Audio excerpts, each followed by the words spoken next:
Thank you.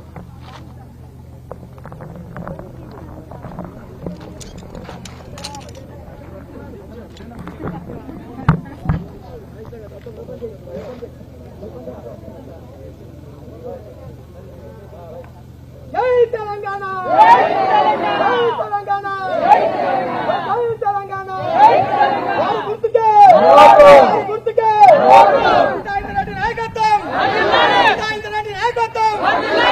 KCR జిందాబాద్. కేసీఆర్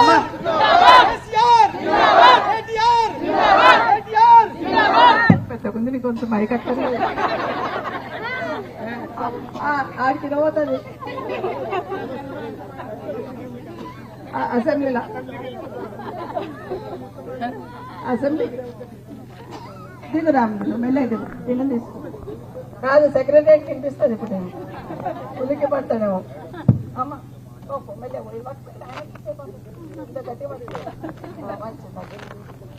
అమ్మ ఇంకొక మాట చెప్తున్నాడు కేసీఆర్. మాధవ్ గట్టిగా చెప్పు. కోటీశ్వరం చేస్తాడు. ఎంతమంది కోటీశ్వరులు లేండి మీరు? 1 కోటి మంది మహిళలను కోటీశ్వరం చేస్తా అంటున్నాడు. మరి అదేనా వస్తుందా లేదా, మిథ్యాన్ని వస్తుందా లేదా చూసుకోండి. డ్వాక్రా గ్రూపులు డబల్ వసూలు చేస్తున్నాడు. అది కూడా మీరు లెక్క ఇంకొకసారి లెక్క చూసుకోండి అమ్మా. మీ గ్రూపులలో కూర్చున్నప్పుడు గతంలో కేసీఆర్ వేసిన మిత్తి కన్నా ఇప్పుడు మిత్తి ఎక్కువ వేసుకున్నారు. అది కూడా చూసుకోండి. ఎలక్షన్ ముందర చెక్కులు ఇచ్చిండు, డబ్బులు రాలేవు. అదే మోసం జరుగుతుంది. అందుకే చెప్తున్నా, మీరు మాట్లాడుతున్నప్పుడు గ్రూప్ లో కూర్చొని మాట్లాడుతున్నప్పుడు అది కూడా చూసుకోండి. ఇంట్రెస్ట్ ఎక్కువ వేస్తున్నారు.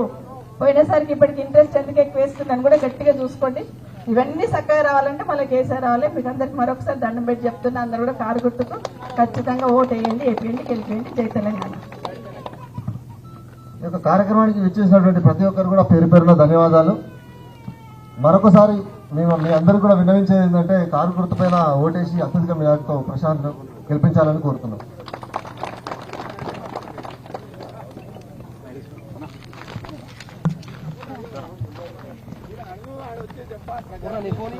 అందరూ కూడా మీ అందరూ కూడా సవినయంగా విన్నవించుకునేది ఏంటంటే, ఒకరోజు మనం 14 వార్డులో కూడా ప్రచారం పెట్టుకుందాం.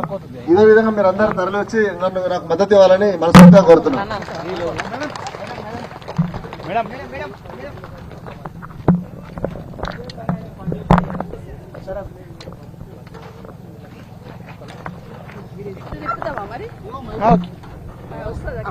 చూడు కాదు కదా సార్. అందరికీ నమస్కారం. ఈరోజు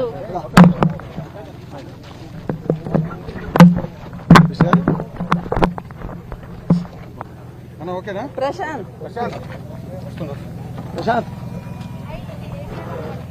అందరికీ నమస్కారం. ఈరోజు శంకరపల్లి మున్సిపాలిటీలో వార్డులు తిరుగుతున్నప్పుడు స్థానిక ప్రజలందరి స్పందన చూస్తూ ఉంటే చాలా సంతోషంగా ఉంది. ఎందుకంటే అందరు కూడా 2 సంవత్సరాలు ఈ ప్రభుత్వం వచ్చిన తర్వాత ఏమీ చేయలేదు. ఈ ప్రభుత్వం మాటలే చెప్తుంది తప్పిస్తే చేతలు లేదనేది స్పష్టంగా కాంగ్రెస్ ప్రభుత్వం చేస్తున్న మోసాన్ని ప్రజలు గమనించున్నారు. ఎందుకంటే ప్రతి ఒక్క ఆడబిడ్డను కదిలించినా, ప్రతి ఒక్క రైతన్నను కదిలించినా, ప్రతి ఒక్క యువకుని కదిలించినా కూడా కేసీఆర్ ఉన్నప్పుడు బాగుండేది. 10 సంవత్సరాలు మేము ఎక్కడ ఎదురు చూడలేదు. అడగకుండానే అన్ని ఇచ్చుకుంటూ పోయినారు. అడగకుండానే రైతు బంద్ వేశారు, అడగకుండానే రైతు బీమా చేశారు, అడగకుండానే కళ్యాణ లక్ష్మి ఇచ్చారు, అడగకుండా మంచినీళ్ళు ఇంటి దాకా తీసుకొచ్చి ఇచ్చారు. ఇట్లా అన్ని కార్యక్రమాలు వాళ్ళే చెప్తా ఉన్నారు. మా సోదరిమైన ఒక మాధవి అమ్మాయి చెప్తుంది, కేసీఆర్ నిశానా జరుపుతాన్నాడు కదా మా రేవంత్ రెడ్డిగో ఇక్కడ నల్లా ఉంది చూడు, ఇది కేసీఆర్ నిశానా అని చెప్తున్నారు. ఇంటి గడప వరకు నల్లా తీసుకొచ్చి ఇంటింటికి నల్లా ద్వారా నీళ్లు ఇస్తే కానీ ఓటు అడగనన్న గొప్ప విజన్ ఉన్న నాయకుడు కేసీఆర్ గారు. కాబట్టి ఈరోజు అందరు గుర్తు చేస్తా ఉన్నారు. మా రైతన్నలు అడుగుతున్నారు, యూరియా కోసం లైన్లు కట్టాల్సి వస్తుందమ్మా అని. సగం రుణమాఫీ చేసి సగం ఎగ్గొట్టున్నారు, రైతు బంధు వేయలేదు. ఇవన్నీ కూడా ప్రజలందరూ కూడా గుర్తిస్తా ఉన్నారు. ఇప్పుడిప్పుడే అందరు కూడా బీఆర్ఎస్ పార్టీకి ఓటేసి గెలిపిస్తామని చాలా గట్టిగా చెప్తున్నారు. వాళ్ళందరికీ ధన్యవాదాలు చెప్తూ భవిష్యత్తులో కూడా రేపు జరుగుతున్న ఎన్నికల్లో ఎక్కడ జరుగుతున్నా కూడా ఎక్కడున్నా కూడా అందరు కూడా బీఆర్ఎస్ పార్టీకి ఓటేసి గెలిపించమని కోరుతా ఉన్నాను. జై తెలంగాణ, జై కేసీఆర్.